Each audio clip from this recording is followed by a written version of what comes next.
नमस्कार सांग मैंने स्वागत करुँच आम यूट्यूब चैनल रे।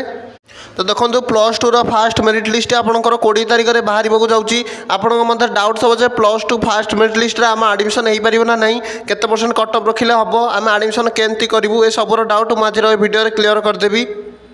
एवं आज भिडियो मुझे plus two first merit list को लेकिन किछिटा एक अपडेट देवाक चाहिए।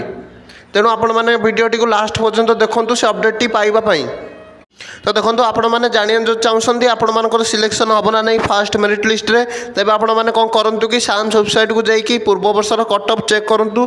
जदि आपंकर पूर्व वर्षर कटअपर पाखापाखि मार्क अच्छी तेज आपण मैंने निश्चिंत होकर रुहतु जे आपर सिलेक्शन होदी। आपंकर भी पाखापाखि मार्क अच्छी होदी, आपंकर पाखापाखि मार्क ना तेज आप सेकेंड सिलेक्शन वेट करूँ, आपंकर निश्चय हो। एवं आपण मानी जो अपडेटा दबा कहूली से अपडेटा हूँ जे देखो एवं प्लस टू सीट एवं बेलू बेल फाँका पड़ी। तेणु आपण मैंने निश्चिंत होकर रुहतु जे आप मार्क जदि कम अच्छी तेणु आपण मैंने सीट पाइपर, कारण एवं plus two seat plus 3 seat फाँका पड़ी। तेणु कॉलेज सीट पूरण करने कटअप कमे पारती। तेणु यही सब अपडेट्स पाइबा आम चैनल टी सब्सक्राइब कर दिंतु।